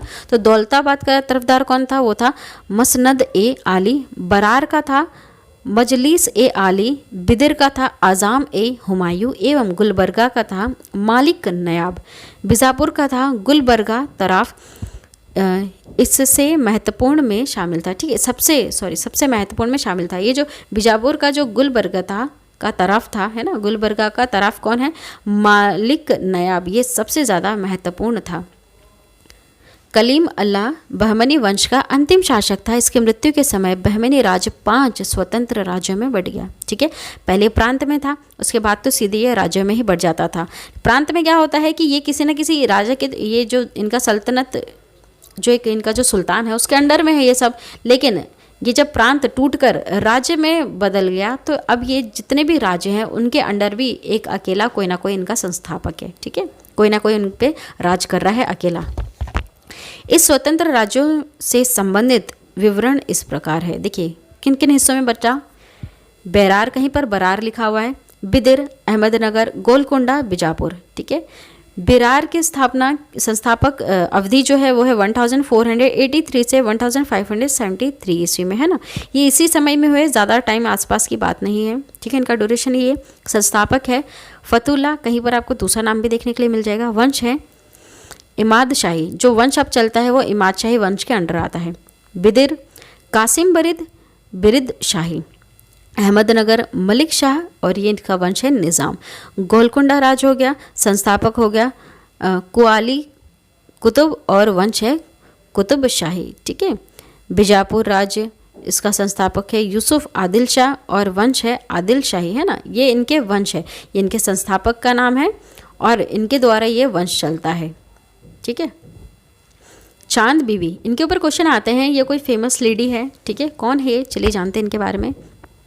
जिन्हें चांद खातून या चांद सुल्तान के नाम से भी जाना जाता है, अहमदनगर के तीसरे शासक हुसैन निज़ाम शाह प्रथम की पुत्री थी, जिसका विवाह बीजापुर के 5वें सुल्तान अली आदिल शाह से होती है, ठीक है। याद रखना इनके पति का नाम भी पूछ लिया जाता है। चांद बीवी किसकी पत्नी थी? वो थी अली आदिल शाह की पत्नी थी, है ना। कब हुई इनकी शादी?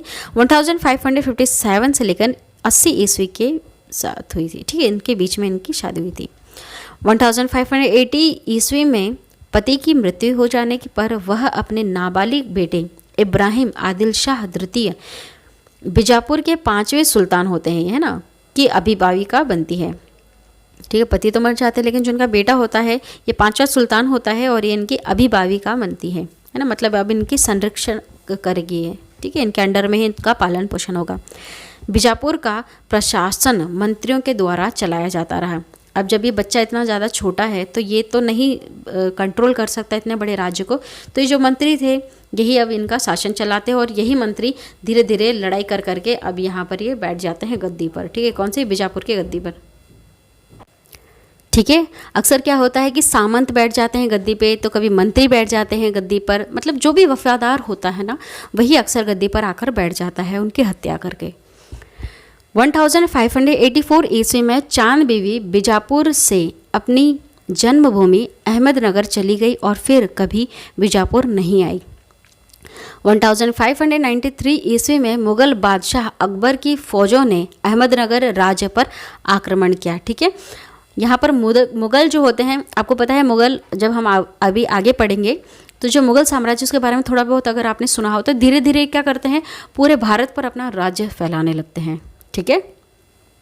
संकट की इस घड़ी में चांद बीवी ने अहमदनगर की सेना का नेतृत्व किया और अकबर के पुत्र शाहजादा मुराद की फौजों से बहादुरी के साथ सफलतापूर्वक मोर्चा किया। देखिए अकबर के बहुत सारे पुत्र होते हैं, है ना, तो एक उसका एक पुत्र होता है जिसका नाम है शाहजादा मुराद।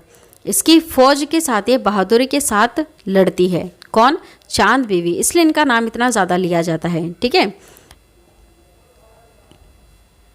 ये कहाँ चली जाती हैं? अपने घर चली जाती हैं अहमदनगर में, है ना। वैसे इसकी शादी कहाँ होती है? बीजापुर में होती है। उनका बेटा वहाँ का सुल्तान होता है, लेकिन काफ़ी छोटा होता है, इस वजह से वहाँ से निकल के ये कहाँ आ जाती है? अहमदनगर आ जाती है। और बीजापुर को कौन चलाते हैं? वहाँ के मंत्री चलाते हैं। तो जो अहमदनगर है, यहाँ पर अब मुग़ल आक्रमण करते हैं, तो क्या करती है चांद बीवी, इन जो ये मुग़ल है इनका बहुत ही अच्छी तरह से सामना करती है। जब तक ये जिंदा रहती है ना, तब तक मुग़ल कभी भी अहमदनगर को जीत नहीं पाते हैं। किंतु सीमित साधनों के कारण अंत में चांद बीवी को मुग़लों के हाथ बरार सुपुर्द कर उनसे संधि कर लेनी पड़ती है। देखिए, संधि ज़रूर होती है, लेकिन ये हारती नहीं है। लेकिन इस संधि के बाद जल्दी ही लड़ाई शुरू हो जाती है। चांद बीवी की सुरक्षा व्यवस्था इतनी मजबूत थी कि उसके जीवित रहते मुग़ल सेना अहमदनगर पर कब्जा नहीं कर सकती थी। किंतु एक उग्र भीड़ ने चांद बीवी को मार डाला और इसके बाद अहमदनगर किले पर मुग़लों का कब्जा हो गया। ठीक है, उग्र भीड़ ने इन्होंने मार डाला था। देखिए, जो ये नेक्स्ट वीडियो अब जो आएगी हमारी उसमें हम स्वतंत्र प्रांतीय राज्य के बारे में पढ़ेंगे। ठीक है, यहाँ पर अगर लेते तो वीडियो काफ़ी ज़्यादा लंबी हो जाती है। यहाँ पर कश्मीर, जौनपुर, बंगाल, मालवा, गुजरात, मेवाड़, खानदेश, इनके बारे में हम पढ़ेंगे। क्योंकि क्या होगा आपकी, अब यहाँ पर धीरे धीरे कौन आ रहे हैं? मुग़ल राजा आ रहा है। ठीक है, यहाँ पर अभी हमने पढ़ा ना, मुग़लों की यहाँ पर बात होने लग गई है, मुग़ल सेना आने लग गई है। तो मुग़ल सेना क्या करती है? पूरे भारत पर राज करती है। ठीक है, काफ़ी समय तक। इसलिए उसके पहले और कौन कौन से छोटे छोटे राज्य और भी स्वतंत्र थे, वहाँ पर क्या क्या हलचल हो रही थी, वहाँ पे कौन से मंदिर बनाए गए थे, क्या चीज़ें बन गई थी, तो उसको भी कवर करना थोड़ा सा ज़रूरी है। ठीक है, तो उन चीज़ों को हम कवर करेंगे नेक्स्ट वीडियो में। अभी हम यहाँ तक हमने सारी चीज़ें पढ़ ली है। विजयनगर और बहमनी राज्य के बारे में, किस तरह से लड़ाई कर रहे थे, कौन सी नदी के किनारे थे, इनके समय में कौन सा यात्री आया था, ठीक है, कौन सा किसके कवि दरबार में था, ये सारी चीज़ें हमने पढ़ ली। तो क्वेश्चन उसी के ऊपर आते हैं। ठीक है, इनकी जो ज़्यादा लड़ाइयाँ होती हैं ना, इसको अगर ज़्यादा डिटेल में आप समझोगे तो और पॉइंट्स क्लियर होंगे, लेकिन वो अक्सर सिर्फ लड़ाई ही कर रहे थे बीच में। ठीक है, तो इसलिए उसको ज़्यादा डिस्कस नहीं किया है, सिर्फ मैंने एग्जाम पॉइंट ऑफ व्यू से आपके पॉइंट्स को क्लियर किया है। ठीक है, तो चलिए, अगर आपने वीडियो को ध्यान से अच्छी तरह से सुना है, समझा है ना, तो इससे रिलेटेड अभी जो मैं 40 MCQs कराऊंगी, इसमें से आप ज़्यादा से ज़्यादा 38 का बिल्कुल सही आंसर दोगे, अगर आपने ध्यान से सुना है तो। ठीक है, सारी चीज़ें मैंने करवाई हैं और प्रीवियस एग्जाम में पूछा जा चुका है। चलिए, पहला हमारा क्वेश्चन है, विजयनगर साम्राज्य की स्थापना कब हुई थी? है ना, ये आंसर तो बिल्कुल आपने करेक्ट दिया होगा, क्योंकि मैंने आपको लिख के भी बताया, 2-3 बार समझाया भी है ना। तो इसका करेक्ट आंसर है 1336 ईस्वी में इसकी स्थापना हुई है। ठीक है, इसको ज़रूर याद रखिएगा। ड्यूरेशन अगर आप याद रखते हैं तो आपको बहुत सारी चीज़ें क्लियर रहेंगी। कृष्णदेव राय ने निम्नलिखित में से किसके साथ मैत्रीपूर्ण संबंध किए थे? किसके साथ किए थे? बताया था आपको, पुर्तगालियों के साथ किया था। किसके साथ? पुर्तगालियों के साथ, है ना, पुर्तगाली। विजयनगर किस नदी के तट पर स्थित है? आपको बताया है मैप में, किस नदी के तट पर स्थित है? वो है तुंगभद्रा नदी के तट पर, है ना। क्वेश्चन पूछा जा चुका है, देखिए काफ़ी पहले पूछा जा चुका है, लेकिन क्वेश्चन रिपीट ज़रूर होते हैं, या फिर क्वेश्चन को घुमा कर पूछ देते हैं, है ना। क्वेश्चन एग्जिट भले वैसा ना दे एज इट इज़, लेकिन हाँ, उसको थोड़ा सा घुमा कर ज़रूर दे सकते हैं। बहमनी राजाओं की राजधानी क्या थी? वो थी गुलबर्गा थी। क्या थी? गुलबर्गा उनकी राजधानी थी। विजयनगर के महान साम्राज्य के अवशेष कहाँ पाए जाते हैं? ये हम्पी में पाए जाते हैं, है ना। कहाँ पर? हम्पी में। ये क्वेश्चन काफ़ी बार आ चुका है, इसको ज़रा ध्यान से सुनिएगा। यही इसकी राजधानी हुआ करती थी। विजयनगर के महान साम्राज्य के अवशेष कहाँ पाए जाते हैं? कहाँ पाए जाते हैं? वो हम्पी में पाए जाते हैं। ठीक है, इसको ज़रूर याद रखिएगा।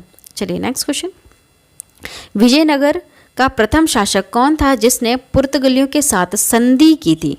है ना, संधि की थी पूछा जा रहा है। किस कौन था वो? वो था कृष्णदेव राय। ठीक है, कौन था? कृष्णदेव राय। और इन्हीं के साथ इनके मैत्रीपूर्ण संबंध बहुत ज़्यादा अच्छे थे, है ना। किसने बीजापुर में स्थित गोल गुंबज का निर्माण किया, जो विश्व का दूसरा बड़ा गुंबज है और अपने श्रवी गैलरी, विस्परिंग गैलरी के लिए प्रसिद्ध है? ठीक है, मैंने आपको बताया है गोल गुंबज किसने बनाया है। अगर आपने वीडियो को ध्यान से सुना होगा तो उसका आंसर आप बिल्कुल करेक्ट दोगे। कि कौन है? वो है मोहम्मद आदिल शाह। ठीक है, मोहम्मद आदिल शाह ने गोल गुंबज का निर्माण करवाया है और ये विश्व का दूसरा बड़ा गुंबज है। ठीक है, इसको विस्परिंग गैलरी भी कहा जाता है इंग्लिश में। नेक्स्ट, कृष्णदेव राय किसके समकालीन थे? किसके समकालीन थे ये? किसने अपनी पुस्तक में इसके बारे में लिखा है ना? बाबर ने अपनी बाबरनामा पुस्तक में लिखा है कृष्णदेव राय के बारे में। देखिए, समकालीन मतलब मैंने बताया है कि ये भारत का मैप है ना, भारत का मैप अगर हम ये समझते हैं तो यहाँ पर जो ऊपर उत्तर वाले हिस्से में यहाँ पर बाबर आ चुका था और यहाँ पर नीचे वाले हिस्से में कृष्णदेव राय की तरफ से कुछ हलचल हो रही थी, यहाँ पर बाबर की तरफ से कुछ हलचल हो रही थी। तो बाबर ने अपनी पुस्तक में लिखा था कृष्ण के बारे में, ठीक है, कृष्णदेव के बारे में। तो समकालीन मतलब कि एक ही समय में कौन कहाँ पर था, ठीक है। तो कृष्णदेव राय के समय में, इसी समय में बाबर भी था। ये समकालीन का मतलब होता है एक ही समय में घटने वाली घटना, ठीक है। हम्पी, तिरुवल्ले चिंदरम, श्रीरंगम, तिरुपति आदि मंदिरों के सामने और बने हुए रायगोपुरम का निर्माता कौन है? ये सामने की ओर बने हुए, ठीक है, सामने की ओर बने हुए रायगोपुरम का निर्माता कौन है? आपको बताया है कौन है, वो है कृष्णदेव राय, ठीक है, बताया अभी आपको वीडियो हमने, कृष्णदेव राय। चलिए, कौन सा स्थान विजयनगर साम्राज्य में गलीचा निर्माण के लिए प्रसिद्ध है? ये भी आपको बताया है। कौन सा स्थान है? देखिए, पूछा जा चुका है क्वेश्चन। कौन सा वो स्थान है? वो है कालीकट। कौन सी प्लेस है? वो है कालीकट। इसको ज़रूर याद रखिएगा ना। गलीचा मतलब बताया था मैंने, कारपेट बनाना, आपके घर के हॉल में बिछे होंगे बड़े बड़े कारपेट, वो। मीनाक्षी मंदिर कहाँ स्थित है? मीनाक्षी मंदिर आपको पता है कहाँ स्थित है? ये है मदुरई में स्थित है। कहाँ पर? मदुरई में स्थित है। नेक्स्ट, विजयनगर साम्राज्य की स्थापना हुई थी, अगर मैंने बताया था ना, अगर आप सदी की बात करते तो 14th सदी में आता है, ठीक है, 14th सदी। और सन की बात करोगे तो 1336 ईस्वी में, ठीक है, 1336 ईस्वी में। और अगर सदी की बात करते तो आता है 14th सदी में। क्यों? क्योंकि इसके बाद क्या आएगा, 1400 से चलेगा, ठीक है। ये चीज़ समझ रहे हो आपको? मैंने अभी बता दिया है आपको, है ना, कि अगर हम ज़ीरो से लेकर ये मान लो कि ये 0 साल है, फिर ये 100 साल है ना, तो इसको हम पहली सदी बोलेंगे, ठीक है। और 100 से लेकर 200 अगर चलता है ना सन, तो इसको हम दूसरी सदी बोलेंगे। ठीक इस तरह से चलते चलते अभी कौन सी सदी में आता है? 14th सदी में आता है। कृष्णदेव राय राजा थे। कहाँ के राजा थे? वो विजयनगर के राजा थे। कहाँ के राजा थे? वो विजयनगर के राजा थे। बहुत फेमस है ये, इसलिए इनको याद रखना। नेक्स्ट, चार मीनार का निर्माण किसने करवाया था? चार मीनार का निर्माण जो करवाया है वो करवाया है कुली कुतुब शाह ने। किसने? कुली कुतुब शाह ने करवाया, ठीक है, याद ज़रूर रखना इसको, है ना। गोलकुंडा कहाँ अवस्थित है? गोलकुंडा कहाँ अवस्थित है? आपको मैप में बताया मैंने, अगर आप समझ गए होंगे तो ये हैदराबाद में आता है। अभी जो हैदराबाद का जो हिस्सा है वो गोलकुंडा में आया करता था। हम्पी का खुला संग्रहालय किस राज्य में स्थित है? बताया है आपको। इसका करेक्ट आंसर है कर्नाटक। देखिए, वीडियो को आप जितनी ध्यान से सुनेंगे, अच्छी तरह से सुनोगे, समझोगे, तो देखिए प्रीवियस एग्जाम में आए हर क्वेश्चन का आंसर आप फटाफट दे दोगे, ठीक है। किस संगम वंशी शासक को प्रौढ़ देवराय भी कहा जाता है? किसे कहा जाता है? ये देवराय द्वितीय को कहा जाता है। देखिए यहाँ पर संगम लिखा हुआ है क्योंकि संगम वंशी था, है ना। मैंने आपको बताया संगम वंश आया, फिर सालहु आया, फिर तुलु आया, फिर आरुवेडु वंश आया, है ना। तो ये संगम वंश में आता है देवराय द्वितीय, और इसी को ही प्रौढ़ देवराय भी कहा जाता है। नेक्स्ट, बीजापुर का गोल गुंबज किसका मकबरा है? ये जो बीजापुर में जो गोल गुंबज है ये किसका मकबरा है, ऐसा पूछा गया है, ठीक है। तो इसको देखिए, इसे याद रखिएगा, ये है मोहम्मद आदिल शाह का। किसका? मोहम्मद आदिल शाह का ये क्या है? मकबरा है, ठीक है, बीजापुर का गोल गुंबज। नेक्स्ट, विजयनगर साम्राज्य अपने उद्भव के लिए आभारी थे, ठीक है। इनका जो ये विजयनगर साम्राज्य अगर ये बना है तो किसकी वजह से बना है, ऐसा पूछा गया है। इसमें इसका ये मतलब है, तो हरिहर एवं बुक्का की वजह से ही बना है, ठीक है। ये दोनों भाई है, हरिहर और बुक्का, ठीक है। चार मीनार स्थित है। कहाँ स्थित है चार मीनार? ये है हैदराबाद में, है ना। कहाँ पर है? हैदराबाद में है चार मीनार। नेक्स्ट क्वेश्चन, प्रसिद्ध ऐतिहासिक स्थल हम्पी किस जिले में पड़ता है? बताया है आपको, किस जिले में आ रहा था ये ऐतिहासिक हम्पी? ये आ रहा था बेलारी जिले में। कहाँ आ रहा था? बेलारी जिले में। नेक्स्ट, निम्नलिखित कौन सा क्षेत्र विजयनगर के शासकों और बहमनी के सुल्तानों के मध्य विवाद का विषय नहीं था? नहीं था, मतलब किस वजह से लड़ाई नहीं होती थी। देखिए, कृष्णा तुंगभद्रा का दोआब क्षेत्र के लिए तो अक्सर लड़ते थे, है ना, इसके लिए तो लड़ाई होती थी। गोदावरी कृष्णा का डेल्टा के लिए भी लड़ाई होती थी। मराठवाड़ा का कोंकण क्षेत्र के लिए भी अक्सर लड़ाई होती थी। वारंगल के क्षेत्र के लिए कोई लड़ाई नहीं होती थी, है ना। तो करेक्ट आंसर इसका है वारंगल का क्षेत्र। लेकिन इसको जरूर याद रखना बच्चों, इंपॉर्टेंट पॉइंट्स है। इन सब के लिए इनकी अक्सर लड़ाई होती थी विजयनगर और बहमानी समाज के बीच में, ठीक है। नेक्स्ट क्वेश्चन, निम्नलिखित में से विजयनगर राज्य का प्रथम राजवंश कौन था? विजयनगर का सबसे पहला राजवंश कौन सा है? संगमा कहीं लिखा है, कहीं संगम लिखा है ना। पहले संगम आया, दूसरा सालू आया, फिर तुलु आया, फिर आता है आरुवेडु, ठीक है। होयसल नहीं है, आरुवेडु है, ठीक है। नेक्स्ट, विजयनगर के राजा कृष्णदेव राय ने गोलकुंडा का युद्ध किस राजा के साथ लड़ा था? इसका करेक्ट आंसर है कुली कुतुब शाह के साथ लड़ा था, ठीक है। किसके साथ? कुली कुतुब शाह के साथ इन्होंने लड़ा था। चलिए नेक्स्ट क्वेश्चन, विजयनगर के उस पहले शासक की पहचान करें जिसने बहमनियों से गोवा को छीना था। किसने छीना था गोवा को बहमनियों से? बताया है मैंने आपको, ये था हरिहर द्वितीय, याद रखना हरिहर द्वितीय है ये, है ना, जिसने बहमनियों से गोवा को छीन लिया था। देखिए, गोवा तक हिस्सा इनका चल गया था, इतनी ऊपर तक ये अपना राज्य बना चुके थे। विजयनगर साम्राज्य के वित्तीय व्यवस्था का मुख्य विशेषता क्या थी, है ना? वित्तीय व्यवस्था कैसे सुधारते थे अपनी? कौन सा कर वसूलते थे? भू राजस्व से, है ना। किससे? भू राजस्व से। बताया था मैंने, जैसे हम इनकम टैक्स देते हैं तो सरकारें अच्छी तरह से चलती है, वैसे ही विजयनगर साम्राज्य कैसे अच्छा चलता था? भू राजस्व की वजह से चलता था, है ना। चलिए नेक्स्ट, अठवर्ण का क्या मतलब होता है? ये होता है भू राजस्व विभाग, है ना। क्या होता है? भू राजस्व विभाग को कहते हैं अठवर्ण। कृष्णदेव राय के दरबार में अष्टदिग्गज कौन थे? कौन थे अष्टदिग्गज? इसका करेक्ट आंसर जरूर देना आप, ठीक है। इसका आंसर आप कमेंट करना। आंसर नंबर 28 का, क्वेश्चन नंबर 28 का मुझे आंसर आप कमेंट करके बताना। कृष्णदेव राय के दरबार में अष्टदिग्गज कौन थे? क्या वो 8 मंत्री थे, 8 तेलुगु कवि थे, 8 महान सेनापति थे, या फिर 8 परामर्शदाता थे? कौन थे वो? इसका करेक्ट आंसर जरूर देना, है ना। देखिए कितना फेमस क्वेश्चन है ये। नेक्स्ट क्वेश्चन, राजा कृष्णदेव राय के संबंध में निम्नलिखित में से कौन सा कथन सही नहीं है? है ना, बहुत सारे कथन आपको दे रखे हैं, तो इसमें से कौन सा सही नहीं है उसका आपको आंसर देना है। देखिए पहला क्या है? वे तेलुगु और संस्कृत के एक बड़े विद्वान थे, ठीक है, ये बात तो सही है। उन्होंने तेलुगु और संस्कृत में भी उन्होंने पुस्तक लिखी है, ठीक है, ये बिल्कुल सही बात है। विदेशी यात्री पेस और नुनिज उनके दरबार में आए थे, ये बात भी सही है। विदेशी यात्री पेस और नुनिज इनके दरबार में आए थे, है ना। कृष्णदेव राय के बारे में ये बातें हैं, इनको भी ज़रा याद रखना। उसके साम्राज्य में प्रचलित महान न्याय और निष्पक्षता के लिए बारबोसा ने उनकी प्रशंसा की थी, है ना। ये जो बारबोसा है ये भी एक यात्री है, इसने इसकी प्रशंसा भी की है। नेक्स्ट, उन्होंने अपनी सर्वश्रेष्ठ कृति आमुक्त माल्याद की रचना संस्कृत में की है। नहीं, संस्कृत में नहीं, ये किस में की है? उन्होंने तेलुगु में की है। किस में की है? तेलुगु में की है। इनकी प्रसिद्ध कवि है, कृति है, ये क्या नाम है इनका?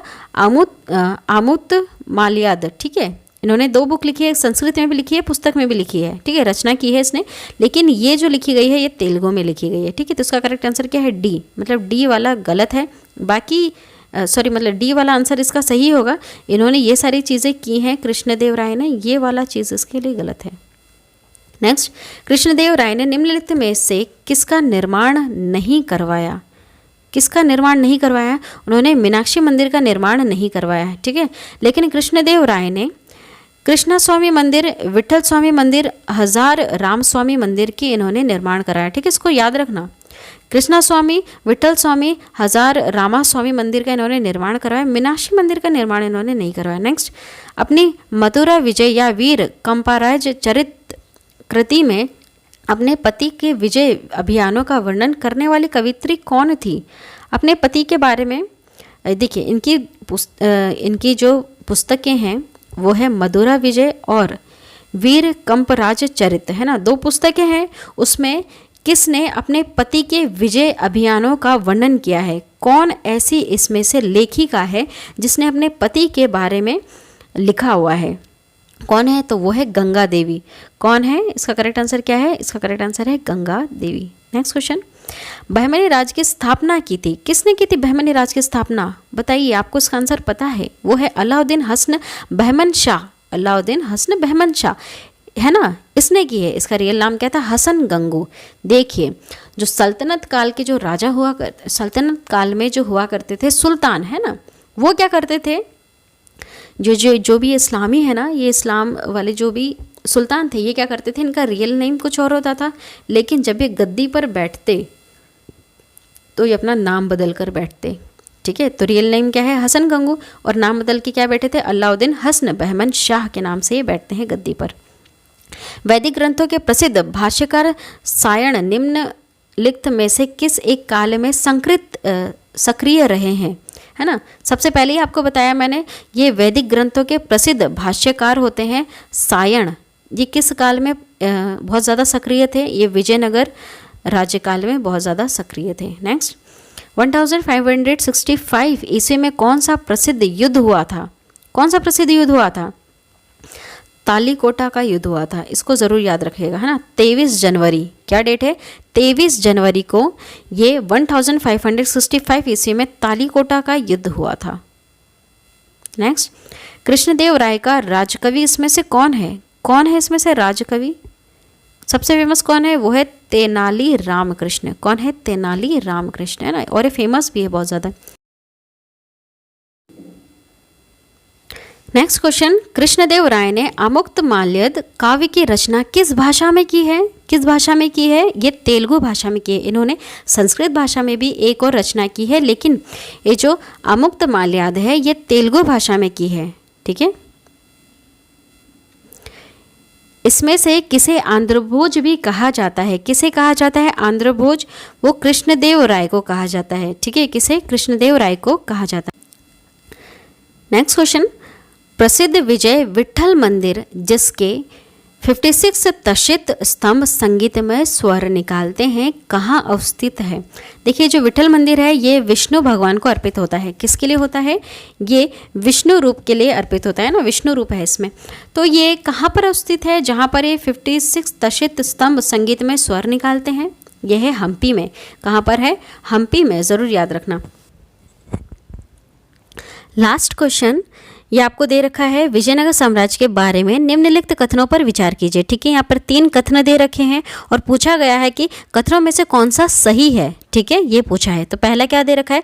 विजयनगर का उल्लेख उसके मसालों, वस्त्रों और रत्नों के बाजारों के लिए होता था। जी हाँ। सेकंड, कृष्णदेव राय का शासन सामाजिक संरचना के अंदर के तनाव से विशेषित था। जी हाँ।